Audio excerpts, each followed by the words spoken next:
The air in the Dirksen Senate office building always tastes the same: recycled oxygen, furniture polish, and the metallic tang of high-voltage anxiety. It is a climate-controlled vacuum designed to strip away the chaotic humidity of Washington, D.C. outside and replace it with the sterile chill of legislative procedure. Room 226 was no exception. The mahogany tables, polished to a mirror finish, reflected the harsh overhead track lighting. To the uninitiated, this was just a hearing room. To the veteran operator, it was an operating theater. The patient on the table today was the United States Border Policy. The surgeon was Senator John Kennedy. Kennedy didn't look like a surgeon. With his slightly rumpled suit and the demeanor of a small-town lawyer who just wandered in from a porch swing in Louisiana, he was often underestimated. That was his camouflage. The shucks persona was a sheath for a blade made of tungsten steel. Opposite him sat Mr. Arthur, a man of data, a man of think tanks. He wore the uniform of the Beltway Witness, a nondescript suit, a tie that whispered non-offensive, and a posture of carefully practiced neutrality. He'd spent 30 years studying immigration, converting human misery into spreadsheets and policy papers. He was prepared for shouting. He was prepared for grandstanding. He was not prepared for the silence. The hearing hadn't even fully settled.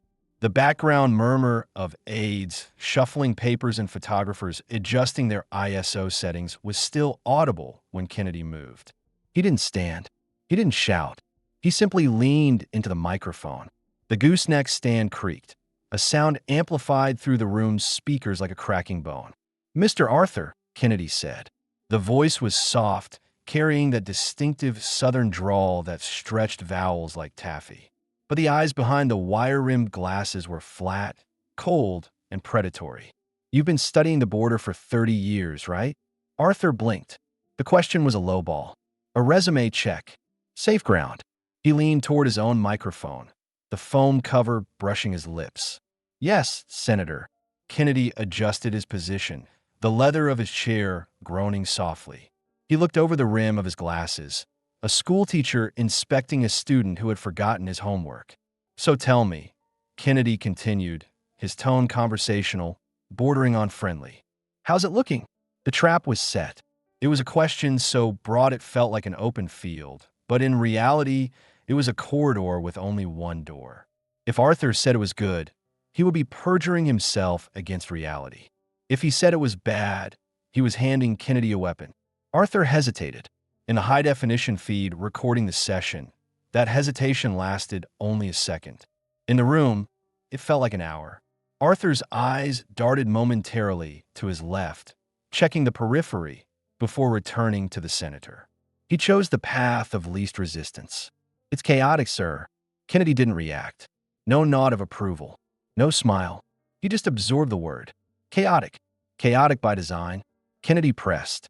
The air pressure in the room seemed to drop. This was the pivot. The phrase "by design" stripped away the excuse of incompetence. It removed the buffer of unforeseen consequences or global headwinds. It implied intent. Arthur blinked again, a rapid, involuntary flutter of the eyelids. His brain was processing the risk assessment. If he denied the design, he looked naive. If he admitted the design, he indicted the administration. "I'd say that's fair," Arthur conceded, his voice losing a fraction of its projection. Kennedy nodded, a slow, rhythmic movement. "So it's man-made?" "Yes, sir." Kennedy leaned back. The trap had snapped shut. The physical distance between them was only 10 feet, but philosophically, Kennedy had just pulled Arthur across the aisle. "And the man's name is Joe Biden, isn't it?" The room froze. It wasn't a metaphor. The ambient shuffling of paper stopped. The aides in the back row, usually glued to their BlackBerries and iPhones, looked up. The cameras, Nikons and Canons with telephoto lenses capable of capturing the pores on a nose from 50 feet away, erupted in a synchronized burst of mechanical clicks. CH. Arthur sat motionless. He was a creature of the swamp, a man who survived by navigating the murky waters of ambiguity. Kennedy had just drained the water. Kennedy didn't smile. He didn't gloat. He just waited. He knew the power of the vacuum. Humans are social creatures. They hate silence. They will say anything to fill it. Kennedy let the silence stretch, heavy and suffocating, forcing Arthur to carry the weight of the name that had just been spoken. Arthur finally muttered, his voice barely registering on the VU meters of the sound technicians. That would be a fair assessment. Kennedy's voice stayed calm. Good. The senator shifted his gaze to the papers in front of him. He wasn't looking at them. He knew the content by heart. It was a prop, a signal to the room that the preliminary skirmish was over and the dissection was about to begin. Now, Kennedy said, let's find out what else is fair. The audience, both in the room and the millions who would watch the clip later on social media, knew the rhythm. This was the Kennedy signature. He would start with a premise so simple a child could understand it, then layer it with complexity until the witness was strangled by their own logic. Kennedy reached up and adjusted his glasses. He glanced at the plastic nameplate in front of the witness. Amar Arthur. Mr. Arthur, he repeated, you're with the Center for Immigration Studies, correct? Yes, Senator, Arthur replied. He seemed relieved to be back on factual ground. Resume questions were safe. Resume questions didn't leave bruises. That's a nonpartisan think tank. It is, sir. Kennedy nodded slowly, as if confirming the structural integrity of a bridge before driving a tank across it. Nonpartisan. He let the word hang there. In Washington, nonpartisan was often a polite fiction, a costume worn to gain entry to rooms like this. Kennedy was acknowledging the costume before he lit a match. Good. That means facts should matter more than feelings today, right? Arthur gave a cautious smile. It was a reflex, a social lubricant. That's what we aim for. Kennedy leaned forward, placing his elbows on the desk.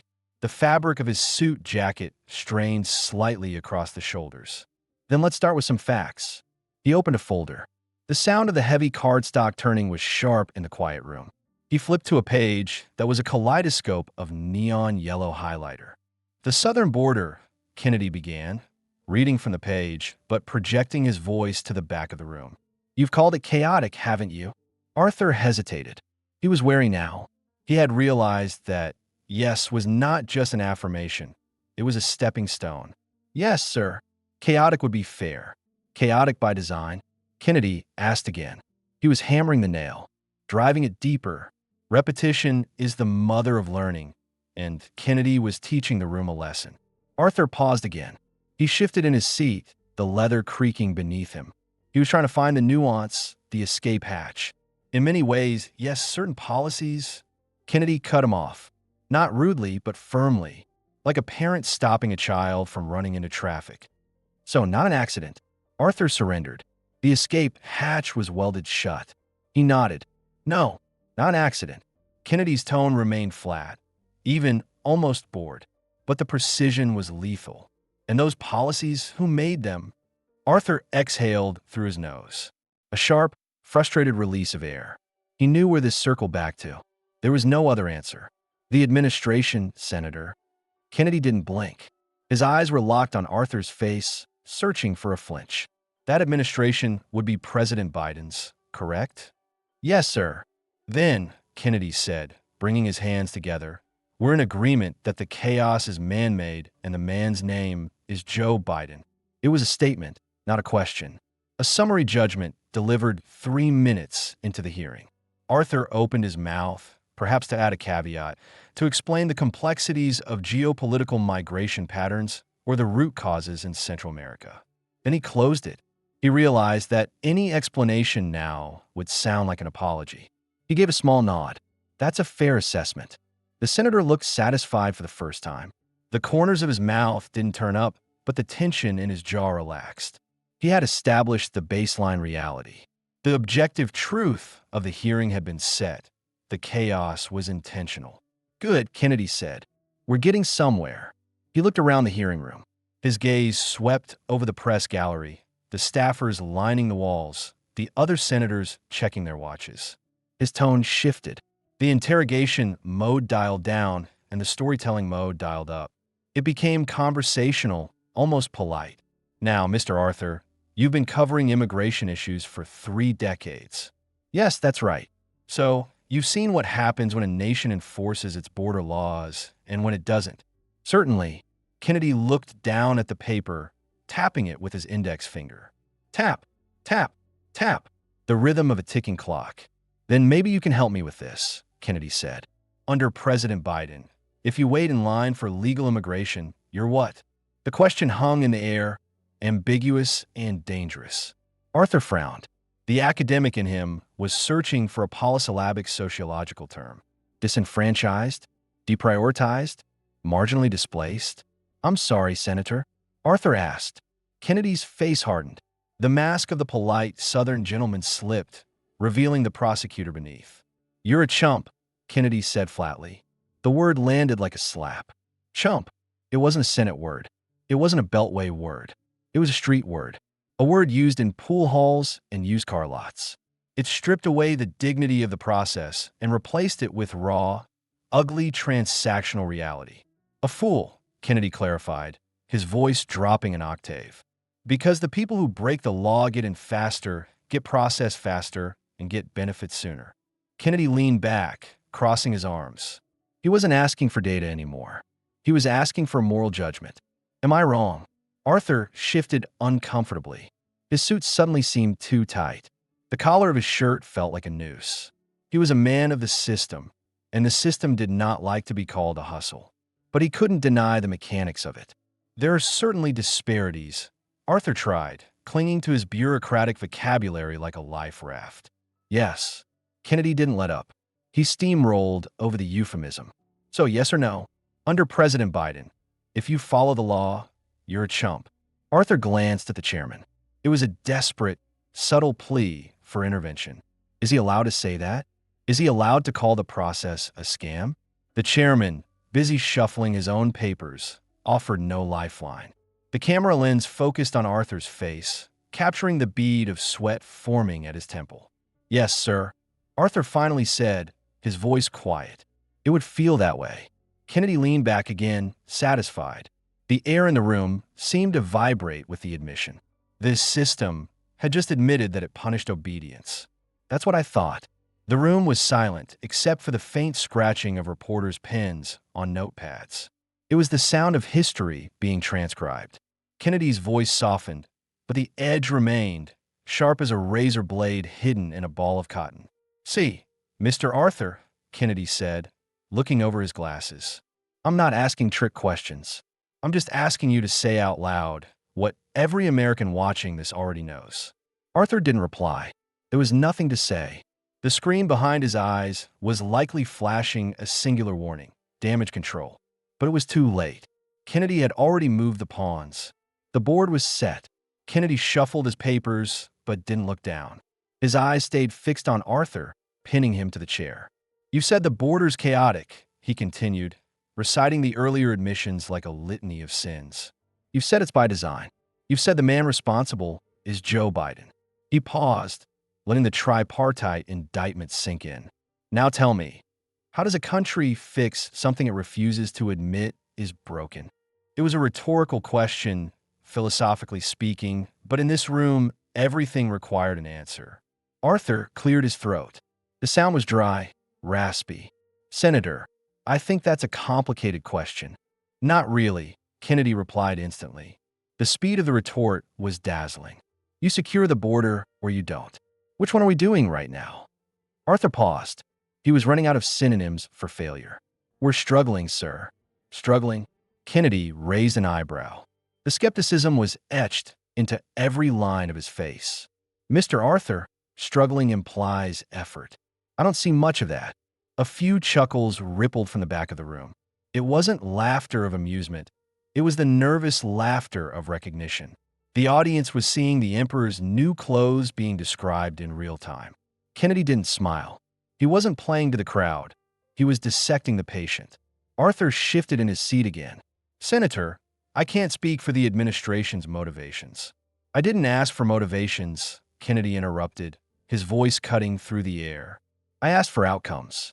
He picked up a pen, a simple ballpoint. He held it up, examining it as if it held the secrets of the universe. How many people have crossed illegally this year? Arthur hesitated, then answered. Over 2 million, sir. 2 million, Kennedy repeated. He looked at the ceiling, doing the mental math that he had already done hours ago. That's the population of Houston, correct? Roughly, yes. Then let's call it what it is, Kennedy said, his voice steady but cutting. A city-size invasion that nobody wants to stop. Arthur inhaled sharply. This was dangerous ground. Invasion was a loaded word, a political landmine. I wouldn't use the term invasion, Senator. I know you wouldn't, Kennedy said. That's the problem. He leaned forward slightly, the light reflecting off his forehead. Now, Mr. Arthur, you've spent 30 years writing about this issue. Do you think words matter? Yes, Senator. So, if a government refuses to call something a crisis, what does that tell the people living through it? Arthur looked down at the polished mahogany table. He saw his own reflection, distorted and warped. It suggests denial. Kennedy nodded. Exactly. Denial. He paused, giving the line a moment to hang in the air. The camera stayed trained on Arthur's face, capturing the defeat. And denial in politics, Kennedy added, is just another word for permission. The word hung in the sanitized air of room 226 like a foul odor that the ventilation system couldn't scrub away. Permission. Kennedy had just equated political denial with permission. In the lexicon of Washington, where plausible deniability is the currency of survival, this was an act of heresy. Mr. Arthur sat motionless. Under the harsh track lighting, the sheen of perspiration on his forehead was becoming a problem. He resisted the urge to wipe it away, knowing that a single swipe of a handkerchief would be GIF-ed, meme-d, and broadcast on cable news loops as a sign of nervousness. He had to remain statuesque. He had to be the rock against which Kennedy's waves crashed. But rocks erode. Kennedy shifted his weight. The leather of his chair creaked, a sound like a heavy door closing. He wasn't done with the vocabulary lesson. He had introduced the concept of the chump, and now he intended to dissect it until the anatomy of the insult was clear to everyone. Mr. Arthur, Kennedy continued, his voice dropping to a register that felt less like an interrogation and more like a confession. You've worked under both Republican and Democrat administrations. You've seen good border policy and bad border policy. Which is this? Arthur swallowed. The bob of his Adam's apple was captured in high definition by the C-SPAN cameras. He was trapped between the truth of his eyes and the loyalty of his profession. It's not effective, sir. Not effective, Kennedy echoed. He rolled the phrase around his mouth as if tasting spoiled milk. That's one way to say it. Another way is it's a failure.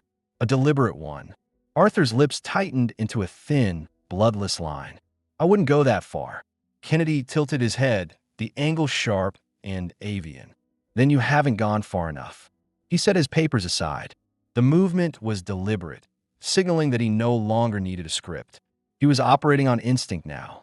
He looked directly into the witness's eyes, ignoring the 100 other people in the room. See, Mr. Arthur, I'm not trying to make you uncomfortable. I'm trying to make you honest. Because until someone in your line of work admits that this border mess was built on purpose, it'll keep bleeding. Arthur adjusted his tie. The knot was perfectly symmetrical, a small island of order in a sea of rhetorical chaos.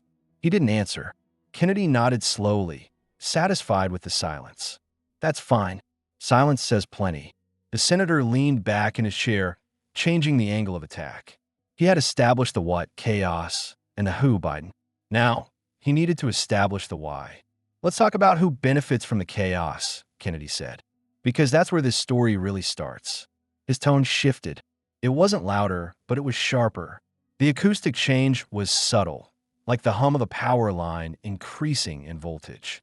You said it yourself, Mr. Arthur. The border's chaotic. It's man-made. So, let's talk about who made it and why they'd want it this way. Arthur leaned toward the microphone, seeking the comfort of procedure. Senator, I can't speak to anyone's intentions. My focus has always been on policy outcomes. Policy outcomes, Kennedy repeated. Let's explore one. He picked up a single sheet of paper. He didn't need to read it. He used it as a prop to focus the room's attention. The Biden administration ended the Remain in Mexico policy. Correct? That's correct, Senator. And that policy required asylum seekers to wait outside the United States while their claims were processed. Right? Yes, sir. So when the administration removed it, what happened? Arthur hesitated. This was cause and effect.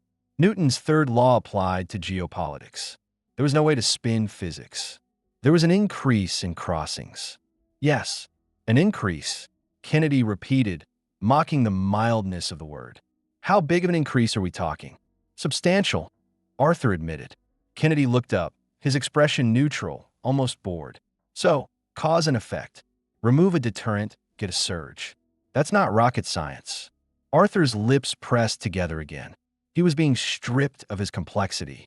Senator, every administration adjusts policies based on their priorities. Kennedy interrupted softly. The interruption wasn't aggressive. It was surgical. Whose priorities, Mr. Arthur?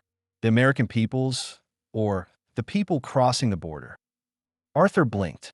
The question cut to the core of the social contract. A government is elected to serve its citizens. Kennedy was implying a breach of contract.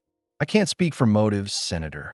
Kennedy leaned forward again, the shadows on his face deepening. Maybe not, but you can count numbers, right? You've got people sleeping under bridges, cartels making billions, and fentanyl pouring in faster than we can bury the dead. He paused. The mention of the dead sucked the oxygen out of the room. This wasn't about paperwork anymore. You call that an adjustment? Arthur's jaw tightened. A small muscle ticked near his ear. It's a crisis, Senator. Exactly, Kennedy said. And crises don't just happen. They're built. He gave a small pause before adding, You've been to the border, haven't you? Yes, sir, many times. Then you've seen it yourself. Families risking everything. Cartels running operations like logistics companies. Kennedy stared at him. If a corporation caused that kind of damage, what would you call it? Arthur thought for a moment. He was looking for a legal term, something safe. Negligence. Kennedy nodded. Negligence. He let the word echo. Negligence was actionable. Negligence was a tort. Negligence was a crime. Except this isn't a company, Kennedy said. It's a government. And negligence at that level looks a lot like intent. Arthur didn't respond. He sat still, a man witnessing the autopsy of his own career's work. Kennedy tapped his pen against the desk. Click, click, click. I'll tell you something, Mr. Arthur. When the American people look at that border, they don't see compassion. They see collapse. The room went quiet again. Reporters shifted, the sound of pens scratching faster. The narrative was being written in real time. The collapse argument. Kennedy glanced at his notes, then back at the witness. You said earlier the border's chaotic by design. You stand by that. Arthur hesitated. He was tired. Yes, Senator. Good, Kennedy said, his tone low. Then let's figure out who drew up the design. He turned a page in his binder, but he didn't read from it. His eyes stayed on Arthur. Now, you said the border's chaos is man-made. That's your phrase, not mine. Arthur nodded carefully. That's correct. Kennedy tapped his pen once against the microphone. Let's test that theory. When did the chaos begin? Arthur hesitated. He knew the timeline. Everyone knew the timeline. The increase in crossings started in early 2021, after certain executive orders. After President Biden took office, Kennedy finished for him. Yes, sir. Kennedy nodded. So, it didn't start under Trump. It didn't start under Bush. It started when Joe Biden changed the rules. Arthur exhaled. That's when the numbers rose sharply. Yes. Kennedy leaned back. So far, so factual. He let the words hang there, calm but deliberate. Now, if a man builds a dam and it bursts, we say he built it wrong. But if he dynamites the dam and walks away smiling, we don't call that incompetence. We call intent. Which one do you think this is? Arthur's jaw shifted. He was being asked to psychoanalyze the President of the United States. Senator, I don't think the administration's goal is to create disorder. Kennedy raised an eyebrow. You don't think. You hope. The audience murmured softly. The distinction between thinking and hoping was the distinction between policy and prayer. Kennedy continued. Let's say you're right, and this isn't deliberate. Then the alternative is that the most powerful government on earth is simply unable to secure its own border. You're telling me America can land rovers on Mars, but can't figure out how to stop people walking across a river? Arthur adjusted his tie. I think there are humanitarian considerations. There are always humanitarian considerations, Mr. Arthur, Kennedy cut in. But there's a difference between helping people and helping cartels. Arthur looked down. That's fair, Senator. Kennedy nodded. I appreciate that. He flipped another page. Let's move to numbers. You said earlier more than 2 million crossings this year alone. What percentage of those people were properly vetted before release? Arthur hesitated. This was the black hole of the data. It's difficult to determine, Senator. Ballpark it, Kennedy commanded. Perhaps less than half. Kennedy looked directly at him. Half of 2 million is 1 million. That's a million unknown individuals now scattered across the country. He paused, and this government calls that compassion. Arthur stayed silent. Kennedy's tone softened slightly, but it didn't lose its edge. Mr. Arthur, I'm not angry with you. You didn't design this mess, but you've spent 30 years studying it. You know patterns when you see them, so let's stop pretending this is about kindness or complexity. He folded his hands. This is about control. Who has it, and who's willing to lose it? The room was silent. Kennedy didn't look away. Now, he said quietly, let's see what happens when we talk about the people defending this chaos.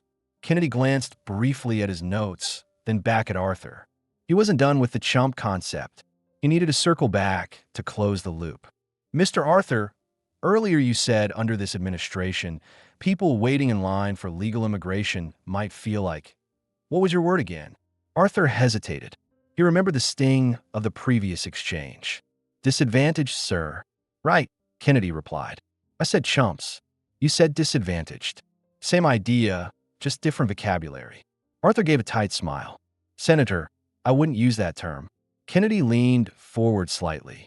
No, you wouldn't. But that's why I'm using it. He paused, scanning the room. Because the American people are tired of polite words for broken systems. The senator let the sentence settle before continuing. If a man spends years filing paperwork, paying fees, following every law, and then watches someone cross illegally and get processed within days, what do you think that man feels? Arthur sighed. A heavy, resigned sound. Frustration, sir. Frustration, Kennedy repeated. He feels betrayed because his government told him playing by the rules meant something. The hearing room stayed still. Even the camera shutters had gone quiet. You've spent your career talking about systems and policies, Mr. Arthur, but you and I both know this is about trust. When government rewards lawbreakers and ignores law-abiders, it teaches one lesson. Laws don't matter. Arthur cleared his throat. Senator, I don't believe that's the intent. Maybe not, Kennedy said, cutting in, but that's the result. He paused, tapping his pen gently on the desk. Tap, tap. And in the real world, results matter more than intentions. Arthur looked uncomfortable.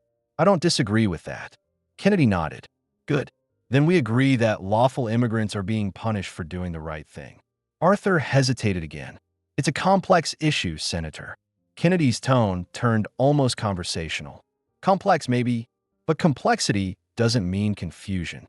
You've got clear cause and effect here. Remove deterrence. Invite chaos. He paused, then added quietly. Call it whatever you want, but Americans see the difference every single day. And they see who's pretending not to. Arthur looked down at his hands. They were clasped tightly together, the knuckles white. Kennedy straightened his papers. The sound of the paper shuffling signaled the end of the round. You know, Mr. Arthur, my daddy used to say something simple. If you leave the door open, don't act surprised when company shows up. The corners of Arthur's mouth twitched, unsure whether to smile at the folksy anecdote or wince at the implication. Kennedy didn't smile. The difference is, when company overstays their welcome, good hosts still have rules. Kennedy leaned forward one last time. And right now, this government's acting like rules are optional. He turned his body away from Arthur. It was a physical dismissal. Arthur had served his purpose. He had been the anvil upon which Kennedy had hammered out the shape of the argument. Now, Kennedy needed a hammer. He looked down the long table, past the water pitchers, past the tangled cords of microphones. Sitting there, stiff-backed, in a dark blue suit that looked suspiciously like a uniform without the medals, was the next witness. A retired general. A man who exuded the specific kind of confidence that comes from years of giving orders that no one questions. Kennedy's eyes narrowed slightly behind his glasses. "You've told us what's happening at the border," Kennedy said to the room, though his eyes were on the general. "Now, I want to talk about who's defending it, or pretending to." He turned fully toward the general. "General, I think that's where you come in. The transition of power in a hearing room is invisible, but it carries a physical weight." Kennedy had finished with Mr. Arthur. The bureaucrat was left metaphorically bleeding on the table, his credibility regarding policy nuance dismantled by the blunt instrument of result-based reality. Kennedy turned his chair. The leather groaned, a low, friction-heavy sound that signaled a change in target acquisition. Next in the line of fire was the general. He sat with the distinct, ramrod posture that 35 years of military discipline drills into the spine. Even in a civilian suit, dark blue, expensive, tailored to hide the slight thickening of age, he wore the ghost of his uniform. His hands were clasped on the table, not in prayer, but in a position of rest ready to strike. He was a man accustomed to being the smartest tactician in the room, or at least the most obeyed. Kennedy looked at him. The senator's expression shifted. The folksy lawyer, mask thinned, revealing something colder underneath. This wasn't going to be a debate about spreadsheets. This was going to be a collision of worldviews. "General," Kennedy began. His voice was polite, stripping away the aggression from the previous exchange to reset the baseline. "I think that's where you come in." The general adjusted his microphone. It was a precise movement, checking the equipment. "Senator," Kennedy nodded, acknowledging the rank. "You mentioned earlier that you believe in the rule of law, correct?" "Yes, Senator." The general's voice was deep, resonant, designed for briefing rooms and command centers. "Absolutely. Good. Then we're starting from common ground." Kennedy folded his hands on top of his binder. He didn't look at his notes. He wanted eye contact. He wanted the general to feel the scrutiny. "You also said you oppose using the military to enforce immigration law, right?" "That's correct." The general's answer was automatic. It was the standard doctrine, posse comitatus. The military fights enemies abroad. Police fight criminals at home. Separation of powers. Kennedy nodded again. "All right, let me ask you something simple." The room held its breath. Whenever Kennedy said simple, things were about to get incredibly complicated. "When millions cross a border illegally," Kennedy said, slowing his cadence, "is it a law enforcement issue or a national security issue?" The trap was laid. It was a binary choice, but neither option was safe. If it was law enforcement, the military had no role, but the scale of the crisis made police work impossible. If it was national security, the military had to be involved, contradicting the general's previous stance. The general hesitated. His eyes flicked down to his prepared remarks, then back up. He saw the pincer movement. "Primarily law enforcement, Senator," he answered. He chose the path of tradition. Kennedy leaned forward slightly. "Primarily, so not exclusively." He parsed the word like a grammarian, finding a syntax error. "It can have national security implications," the general conceded. He had to. To deny it would be to deny the reality of cartels, terrorists, and foreign intelligence agents mixed into the migrant caravans. "Yes, exactly," Kennedy said, seizing the ground. "So if something has national security implications, who's responsible for dealing with it?" The general answered carefully, navigating the minefield. "The Department of Homeland Security in coordination with other agencies." Kennedy didn't blink. The silence between them was tight, vibrating with the hum of the air conditioning. "And if those agencies fail?" The general paused. He knew where this logic led. If the police fail, the state fails. If the state fails, the military is the last line of defense. Then it becomes a broader issue, the general said, using a euphemism to shield the reality. "Meaning," Kennedy pressed, "meaning the federal government must respond in a coordinated manner." Kennedy gave a faint nod. "Including the military." The general hesitated again. He was fighting the admission. "Possibly, depending on the threat." Kennedy leaned back. That's all I wanted to hear. He had forced the general to admit, through sheer logical deduction, that his hands-off philosophy had a breaking point, and the border had arguably already broken it. Kennedy let the victory settle for a moment. He picked up a glass of water, took a sip, and set it down. The clink of glass on wood was sharp. Now, General, Kennedy continued, you've said before that President Trump's approach to border enforcement was, what's the phrase you used? Unprecedented and extreme. That's correct. The general looked more comfortable now. Attacking Trump was safe ground in Washington. It was the currency of the realm for the establishment. And you went on CNN, Kennedy said, referencing the network casually, and said you were proud of General Milley for calling President Trump a fascist, didn't you? The atmosphere in the room changed instantly.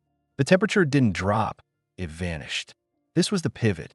The border was the pretext. The culture war was the text. The general stiffened. His posture became even more rigid, if that was possible. Senator, I'd like to clarify that statement. Kennedy interrupted softly. He didn't raise his voice. He just raised a finger. I'll read it for you. Kennedy opened the folder. He didn't need to find the page. It was marked. He treated the piece of paper like a signed confession. You said, and I quote, President Trump is not like any sane leader. I'm proud of General Milley for calling him a fascist. The reality is most MAGA Republicans are fascists themselves. Kennedy looked up over the paper. The reading glasses slid down his nose. Did I read that accurately? The general's eyes narrowed slightly. A micro-expression of disdain flashed across his face. The look of a man who believes he is being questioned by a subordinate. Yes, Senator, he replied, his voice clipped. I believe that's correct. Kennedy's voice stayed even, uninfected by anger. So, in your view, a large portion of the American people are fascists. I was speaking politically, not personally, the general replied quickly. It was a rehearsed defense, a distinction without a difference. Kennedy leaned forward again. This time, he didn't lean back. General, when you label millions of Americans fascists, it's not politics. Kennedy paused. He let the silence amplify the next words. It's contempt. The general straightened his posture. He puffed his chest out slightly, an instinctive display of dominance.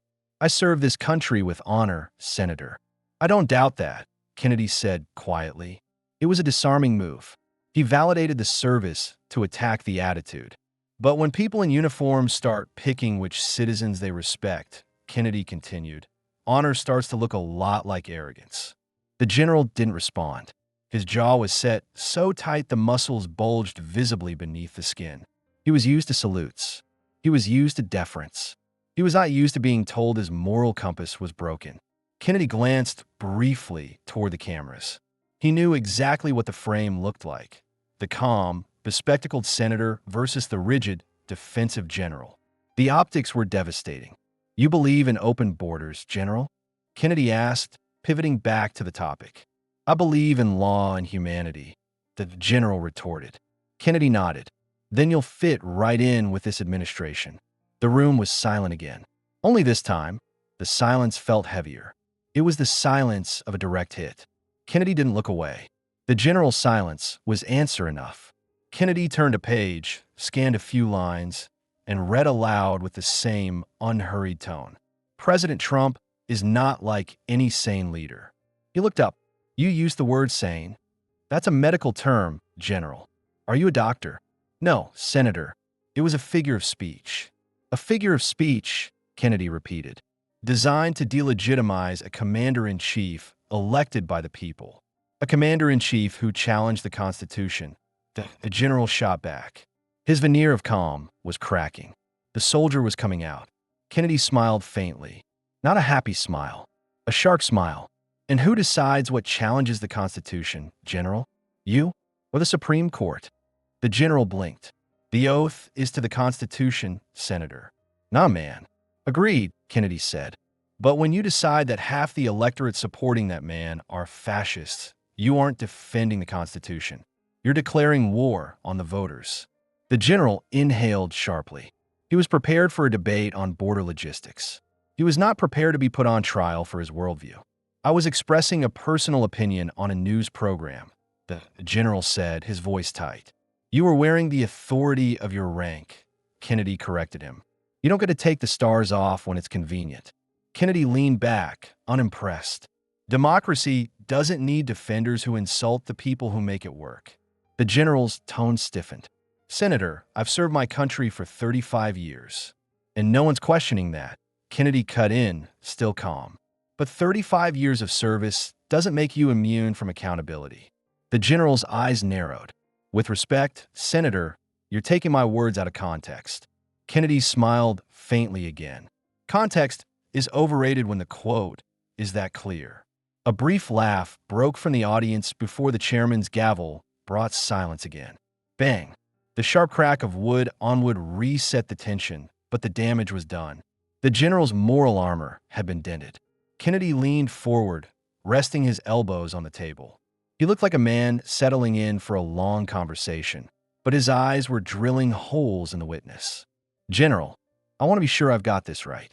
You think President Trump is a fascist, his supporters are fascists, and anyone who believes in enforcing immigration law is somehow undemocratic. Is that your position? The general shook his head. No, Senator. My position is that leadership should respect constitutional limits. Then maybe you and I agree more than you think, Kennedy said. The twist. The unexpected alignment. Because what I see right now is a government ignoring its constitutional duty to protect its borders. Kennedy pointed a finger at the empty space between them. That is a constitutional limit, General. The limit of sovereignty. And this administration is ignoring it. So where's your outrage now? The general adjusted his microphone. That's your interpretation. Kennedy's tone didn't change. It's the law's interpretation, too, General. The witness stayed silent. He had no countermaneuver. He couldn't defend the current border situation as constitutional without looking absurd, and he couldn't attack it without aligning with the fascists he despised. He was checkmated by his own partisanship. Kennedy picked up his pen and twirled it once between his fingers. A casual, distracting motion. You know, when you went on CNN and said you were proud of General Milley for calling the president a fascist, I'm sure it felt righteous. Cameras, applause, agreement from your friends on the panel. Kennedy paused. He looked around the wood-paneled room. But this isn't CNN. This is Congress. And here, words still have consequences. The general's lips tightened. He looked like he wanted to leave. He looked like he wanted to be back in a command tent where his word was law. Senator, I stand by my belief in the rule of law. Kennedy nodded once. A final, closing punctuation mark on the interrogation. Then you won't mind if we test how consistent that belief really is. He closed a folder in front of him. The sound was soft, a whisper of cardboard, but it signaled the end of the general's ordeal. Kennedy didn't even look at him as he spoke the next words. He was already moving on. The general was a conquered fortress. Mr. Melnick, Kennedy said, looking toward the next nameplate. You're up. The room shifted. The energy transferred. The general slumped slightly, the adrenaline fading, leaving only the bitter aftertaste of exposure. Everyone knew the pace was about to quicken. Kennedy had dismantled the bureaucrat with facts. He had dismantled the general with logic. Now, he was turning his attention to the activist. And for that, he wouldn't need a scalpel. He would need a mirror. Kennedy turned his attention to the next witness, a policy analyst named Melnick. The senator's tone didn't change. It remained calm, direct, and surgical. Mr. Melnick, he began. The camera zoomed in. Melnick was younger, sharper, more online. He was the face of the modern political operative, and he had no idea what was coming. Pause for analysis. Chapter 3 concludes with the neutralization of the general. The fascist trap was sprung perfectly. Kennedy didn't argue whether Trump was a fascist. He argued that calling half the country fascists is a disqualifying act of arrogance for a military leader. Key takeaway from this chapter: the stripping of authority. The general entered as a symbol of unimpeachable honor and left as a partisan operative hiding behind a uniform. The cold analyst lens highlights how Kennedy used the general's own rigidity against him. Next up, Mr. Melnick and the knives-out tweet. The focus will shift to the hypocrisy of digital language and the sensitivity defense. Note, based on the outline, Chapter 4 is the anatomy of honor, which continues the general's dissection or transitions fully. However, looking at the flow, we have effectively covered the general's main beats. The next logical step is the transition to Melnick as per the transcript flow. I will proceed to Chapter 4, focusing on the deep dive into Melnick's digital footprint and the knives-out confrontation as outlined in the initial plan, or just to ensure the honor theme is fully wrapped if there's more to squeeze from the general, that asterisk. Wait, checking the outline again. Chapter 4 was the anatomy of honor, focusing on the general. Chapter 5 was digital fingerprints, focusing on Melnick. I have covered a lot of the general's honor in Chapter 3. To adhere to the 10,500 word goal, I need to expand significantly. I will write Chapter 4 as a deeper, more granular continuation of the general's interrogation before moving to Melnick in Chapter 5. There is more nuance to be mined in the democracy versus fascism debate. Correction, I will follow the outline. Chapter 4 will effectively bridge the end of the general's interrogation, the deep philosophical dive, and the beginning of Melnick's, or focus entirely on the lingering tension with the general if the transcript allows. Looking at the transcript, the general section is relatively short.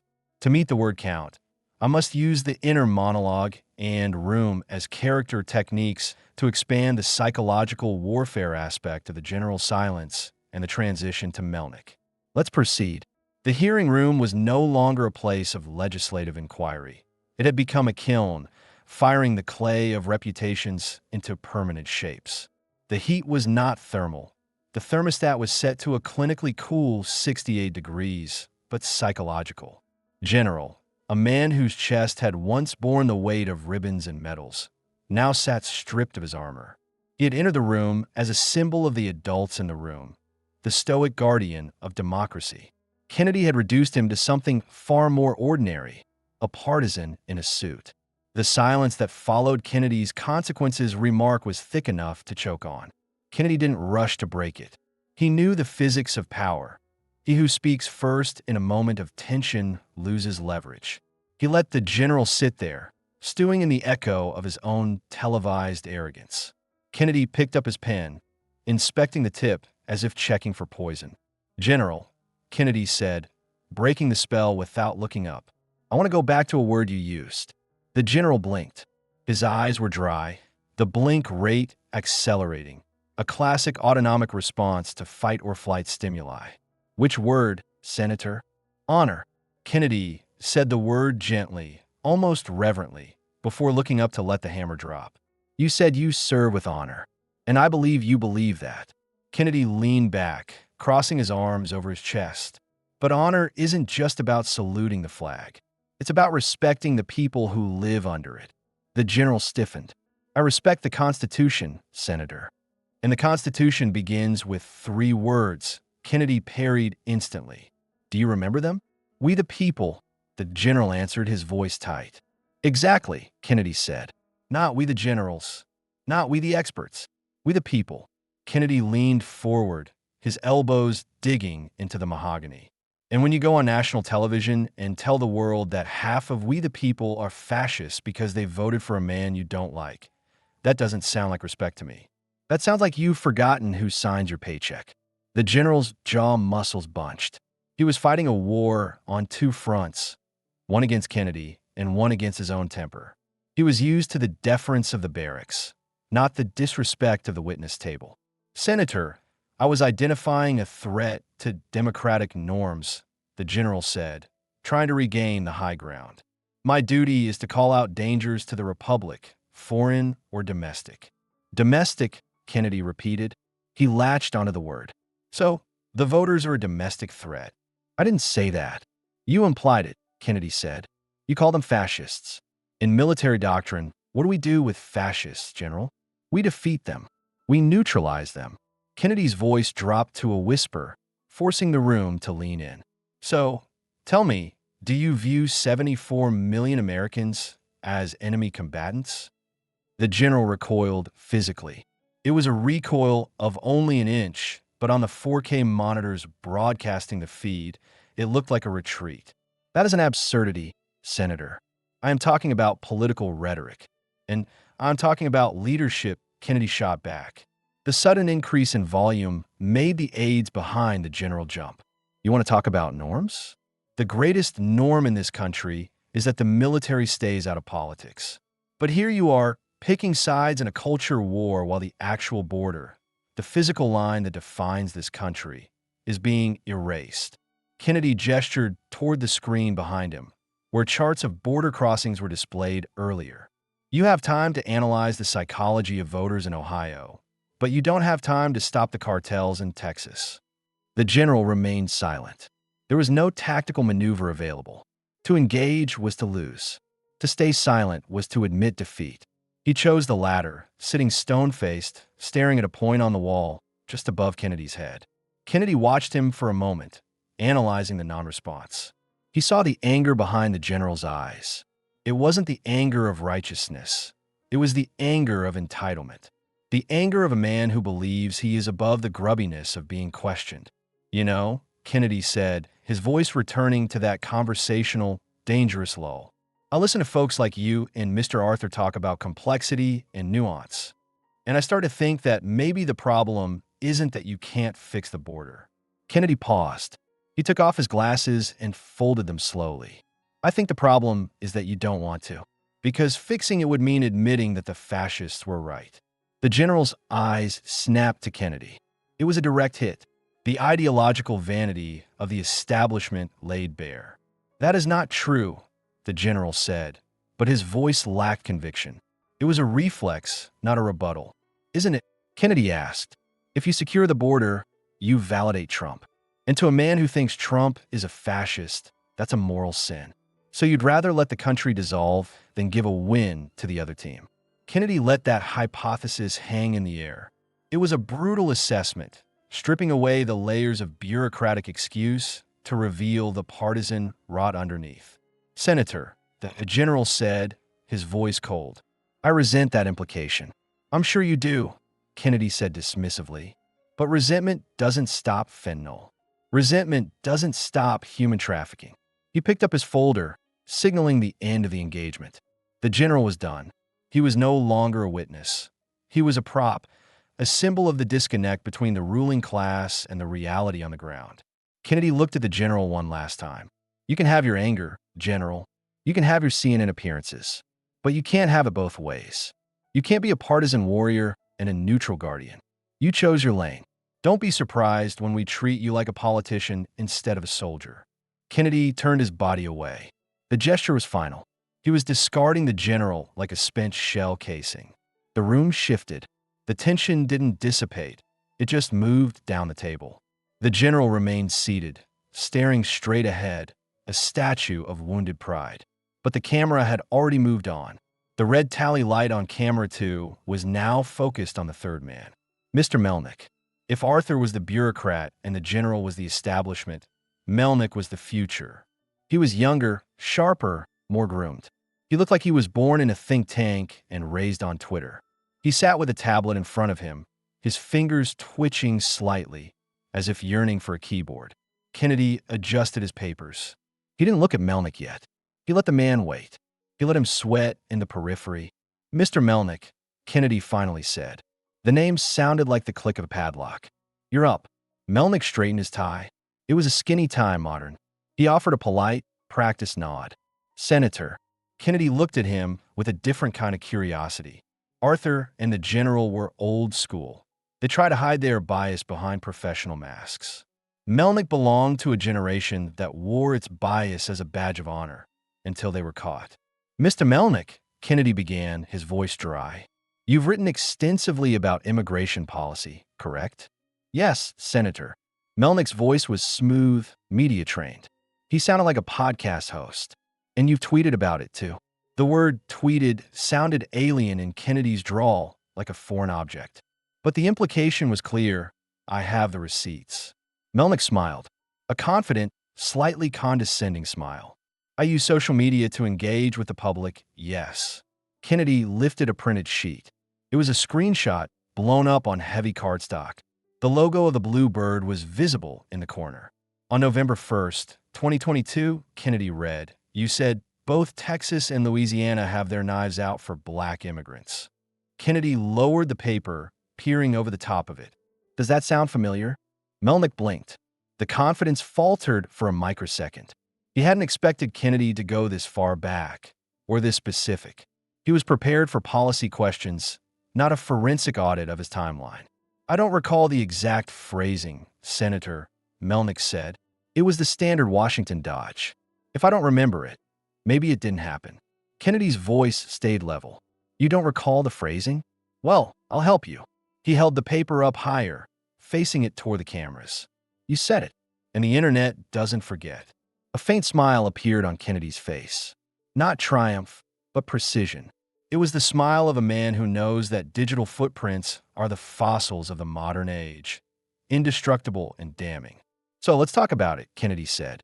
Who specifically in Texas and Louisiana had their knives out for black immigrants? Melnick straightened his posture. He decided to pivot to the intellectual defense. He would explain the metaphor. He would contextualize the hyperbole. Senator, that comment was about legal actions taken by State Attorney General. Melnick answered quickly, his brain spinning in narrative web. Names, Kennedy interrupted. The single word cut through the web like a machete. Give me names. Melnick froze. He wanted to keep it abstract. Kennedy was forcing it to be concrete. Attorney General Ken Paxton in Texas, Melnick answered, forced to comply. And at that time, the Attorney General of Louisiana, Kennedy added. Yes. So, Kennedy said, connecting the dots for the jury. Two men enforcing federal law are, in your words, wielding knives against black immigrants. Melnick opened his mouth to protest, to explain the nuance of systemic bias, but Kennedy was faster. That's your testimony, Senator. I was referring to discriminatory intent behind. Kennedy raised his hand. Intent again. Always intent. He shook his head, looking down at the table as if disappointed by the predictability of the witness. You folks talk about intent like it's a shield. But here's the thing, Mr. Melnick. Intent doesn't change outcomes. Kennedy looked up, his eyes hard. If someone accuses law enforcement of racism every time they enforce the law, eventually no one enforces it. That's not justice. He leaned in. That's paralysis. The hearing room stayed completely still. The logic was inescapable. By weaponizing the charge of racism, Melnick and his cohort had created a zone where law enforcement was afraid to act. Kennedy turned the page of his binder. The sound was loud in the quiet room. Mr. Melnick, do you understand why people don't trust these institutions anymore? Because every time they ask for border control, someone like you calls them racist. Melnick frowned. He looked genuinely offended now. The accusation of being a race baiter clearly stung his self-image as a civil rights advocate. That's not what I meant to imply, Melnick said. Then what did you mean? Kennedy challenged. Melnick hesitated. He was looking for a safe harbor. That the approach lacked sensitivity toward minority communities. Kennedy stared at him. The word hung there. Sensitivity. Sensitivity, Mr. Melnick? Kennedy chuckled, a dry, humorless sound. This isn't about hurt feelings. It's about national security. And when a government forgets the difference, it forgets its purpose. The witness looked down, quietly adjusting his notes. His digital bravado was evaporating in the analog reality of the Senate chamber. Kennedy's tone softened, but stayed pointed. You know, I listen to folks like you and the general here talk about compassion and complexity, and I start to think none of you have been down there. He waved a hand vaguely toward the south. You talk about migrants like they're an idea, like they're characters in a grad school thesis. But real compassion isn't about letting chaos grow. Kennedy leaned forward, his voice dropping to a gravelly low. It's about protecting both sides from it. He closed his folder and let out a small breath. You tweet, Kennedy said. I visit. There's a difference. The comparison was stark. The digital versus the physical. The theoretical versus the actual. Kennedy had positioned himself as the man of the earth, and Melnick as the man of the cloud. Kennedy leaned back in his chair. Now, gentlemen, let's move on to something. You can't spin your own record. Kennedy tapped the folder in front of him, but didn't open it. The pause made everyone in the room uneasy. Mr. Melnick, he began quietly. You said earlier that your tweet was about intent. You're not denying you posted it. Correct. Melnick shook his head. No, Senator, I'm not denying it. Good, Kennedy said. Because accountability begins with honesty. He turned a page and slid a printout across the desk toward the witness. It slid across the polished wood with a soft hiss. "I'd like you to read that aloud." Melnick glanced down. His own words stared back at him. "Both Texas and Louisiana have their knives out for black immigrants." He hesitated before reading it. He knew the optical trap. Reading your own inflammatory words in a calm Senate hearing makes you sound unhinged. The sentence came out flat. "Both Texas and Louisiana have their knives out for black immigrants."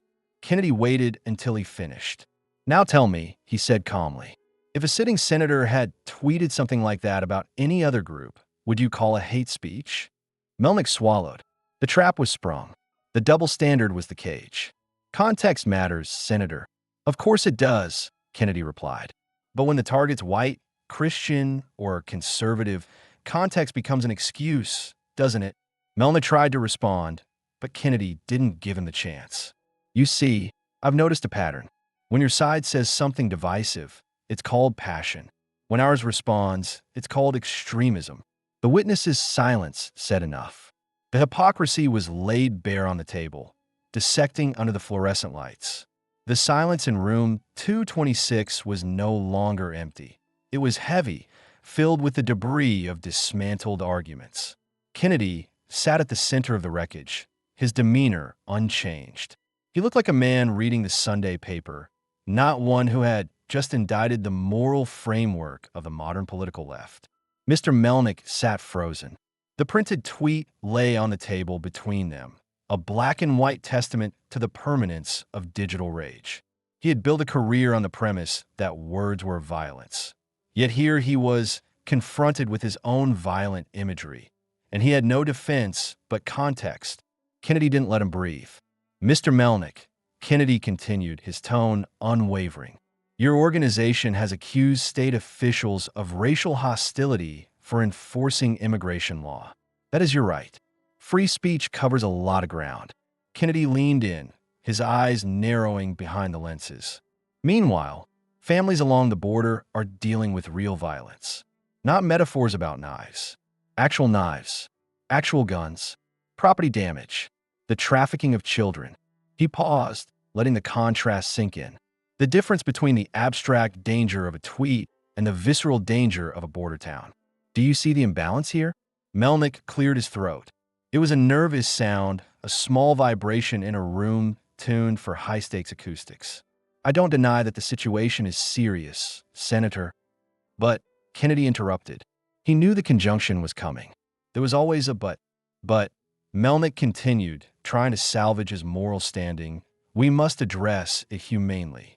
Kennedy leaned forward. The word seemed to trigger him. "Humanely?" He repeated the word, tasting it, testing its weight. "You keep using that word. It's a shield you hold up every time someone asks for order."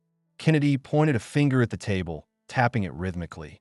"Tell me, Mr. Melnick, how humane is it to let drug cartels control who enters this country?" Melnick didn't answer. "How humane is it?" Kennedy pressed, his voice rising just enough to cut through the ambient noise of the HVAC system.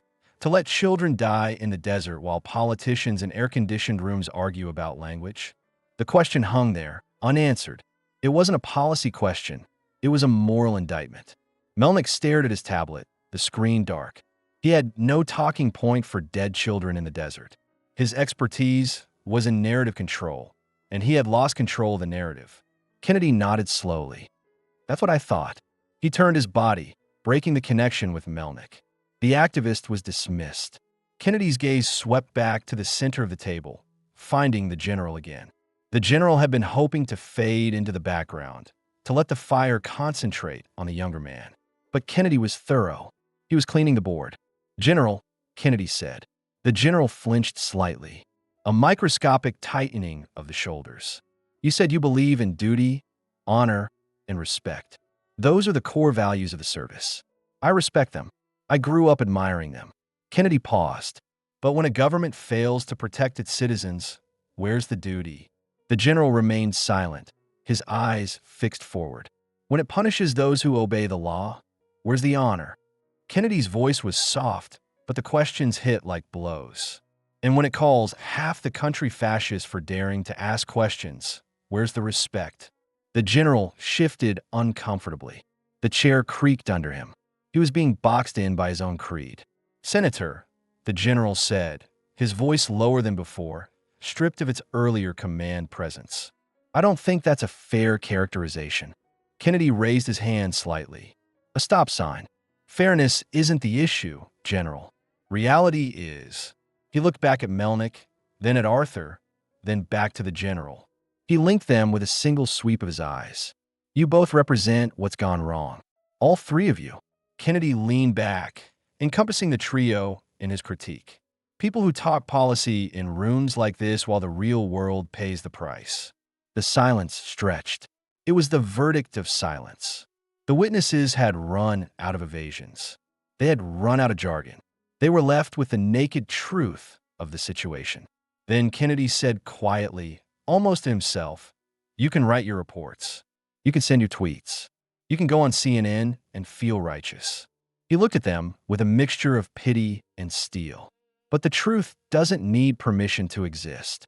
He pushed his chair back slightly. The sound of metal scraping on carpet was harsh. One more question, gentlemen. Kennedy folded his hands. He looked like a priest about to deliver a difficult sermon. If chaos helps no one, why does it keep getting worse? Neither man had an answer. Arthur looked at his shoes. The general stared at the wall. Melnick tapped his finger on his silent tablet. The question was the elephant in the room. If everyone agreed it was a crisis, and everyone agreed it was bad, then its persistence implied that someone, somewhere wanted it. Kennedy folded his hands and looked down the line of witnesses. Arthur, the general, and Melnick, before finally speaking again. You know, he said quietly, I've been sitting here listening to all of you explain this crisis with charts, theories, and empathy statements. But none of you have answered the one question every American watching this wants to know. He paused for effect. Why is this still happening? No one spoke. The silence was absolute. Kennedy continued, his voice steady but cold. You've had 4 years. He held up 4 fingers. 4 years of record crossings. For years of communities overwhelmed. For years of an administration that calls chaos compassion and failure progress. He lowered his hand. And yet, somehow, you all keep using the same words. Humanitarian. Complex. Nuanced. Like they'll hide the truth. Arthur shifted in his chair. He felt the need to defend the timeline, to defend the institution. Senator, with respect, these issues take time. Kennedy cut him off. Time. The word snapped like a whip. We've had decades. Time isn't the problem, Mr. Arthur. Kennedy leaned in. Leadership is... He turned to the general. You said you believe in the rule of law. Then you should know what happens when government stops enforcing it. The general met his gaze, defiance battling with shame. The people stopped believing in it, Kennedy finished. The general didn't answer. He couldn't. It was the fundamental truth of governance. Legitimacy is derived from order. Without order, there is no legitimacy. Kennedy then looked back at Melnick. And you, sir? Melnick looked up, bracing himself. You've built a career out of turning every policy debate into a moral sermon. But moral superiority doesn't secure a border. Kennedy shook his head. It just makes you feel better while the situation gets worse. Melnick's face hardened. His ego was bruised, his professional identity challenged. Senator, I stand by my work. I'm sure you do, Kennedy said. The dismissal was total. That's the problem. Kennedy glanced toward the audience. The cameras were fixed on him. This was the closing argument. The witnesses were no longer relevant. They were merely the backdrop for the message he was sending to the country. Let me tell you what Americans see, Kennedy said. He wasn't reading from notes anymore. He was speaking from the gut. They see a government that ignores its own laws. They see experts who confuse empathy with weakness. And they see leaders who won't even say out loud what everyone already knows. He paused, letting the anticipation build. That this border crisis was built, not born. The witnesses stayed silent. They were statues in a museum of failure. Kennedy let the moment stretch. He wanted the camera to capture the tableau. The lone senator speaking truth to the wall of bureaucracy. He spoke again, lower this time. Intimate. You want to talk about compassion? He gestured vaguely to the space outside the room, to the real world. Try explaining to a Texas rancher why his fences are cut every night. Try explaining to a mother who lost her child to fentanyl that policy nuance matters. Kennedy's voice cracked slightly, not with emotion, but with intensity. Try telling a legal immigrant who waited 10 years that someone else got in by breaking the law and then got rewarded for it. Arthur looked down. The general's jaw tightened. Melnick didn't move. They were absorbing the blows, unable to deflect them. Kennedy reached for his papers. He gathered them slowly, tapping the edges on the table to straighten them. The sound was final. Tap, tap. I don't need more reports, Kennedy said. I don't need more context. He set the papers aside. What I need is accountability. He looked each man in the eye. A final inventory of their complicity. Because when a nation stops defending its borders, it stops being a nation. He paused, and the American people are done being polite about it. Kennedy leaned back, his voice calm again. The storm had passed. The surgery was complete. The patient was dead on the table, but the cause of death had been identified. That's all, Mr. Chairman. The gavel struck. Bang. The sound echoed through the room, sharp and decisive. Cameras flashed, a stroboscopic ending to the drama. The room fell into a silence that said more than any closing statement ever could. It was the silence of a truth that could no longer be denied. Kennedy stood up. He didn't look back at the witnesses. He buttoned his jacket, collected his file, and walked out. The chump had left the building. The experts remained, sitting in the debris of their own excuses. Pause for analysis. Chapter 5 delivered the cumulative blow. By linking the three witnesses, Arthur, bureaucracy, general establishment, and Melnick, activism, Kennedy created a composite image of the systemic failure. The 4 years monologue served as the indictment. The transition from Twitter, Melnick, to the rancher/mother, real world, grounded the high-level debate in tangible suffering. We have reached the end of the narrative arc as per the transcript and the dramatic structure. The final gavel has fallen. The sound of the gavel is a specific frequency. It is sharp, percussive, and final. It is designed to cut through human speech, to signal the imposition of order upon chaos. But in room 226, as the vibration of the wood-on-wood strike decayed into the carpeted floor, the chaos did not vanish. It merely changed form. The live feed cut. The red tally lights on the cameras died, blinking from a predatory crimson to a dormant black. The theater was over. For 3 seconds, no one moved. It was a phenomenon known in ballistics as hydrostatic shock, the temporary cavity created in tissue when a high-velocity projectile passes through it. Kennedy had been the projectile. The room was the tissue. And now, the cavity was collapsing back in on itself. At the witness table, the reaction was a study in decomposure. Mr. Arthur was the first to break the stasis. He reached for his water glass. His hand, usually steady, betrayed a tremor so slight it would have been invisible to the naked eye, but to the analyst, it was seismic. He drank not because he was thirsty, but because he needed to do something with his hands. He needed a physical action to reboot his cognitive processes. He had come to discuss spreadsheets. He had been forced to discuss his own complicity in a national tragedy. Next to him, the general did not move his hands. He did not drink. He performed a slow, deliberate realignment of his cufflink. It was a grooming gesture, a subconscious attempt to restore the armor that had been stripped away. His eyes were fixed on the middle distance, staring at the empty leather chair where Kennedy had been sitting just moments before. The general was replaying the tape in his head, searching for the tactical error, the moment he had allowed himself to be flanked. He wouldn't find it in the transcript. The error wasn't in what he said. It was in who he had become. And then there was Melnick. The activist reaction was the most modern of the three. His thumb went instantly to his tablet. He wasn't checking the news. He was checking the reaction. He was looking for the dopamine hit of his tribe, the reassurance from the digital chorus that he was still righteous, that Kennedy was a villain, that the context he had failed to provide in the room would be supplied by the pundits online. But his face remained pale. The glow of the screen illuminated a brow furrowed not with anger, but with doubt. For the first time in his career, the edit button of his ideology hadn't worked.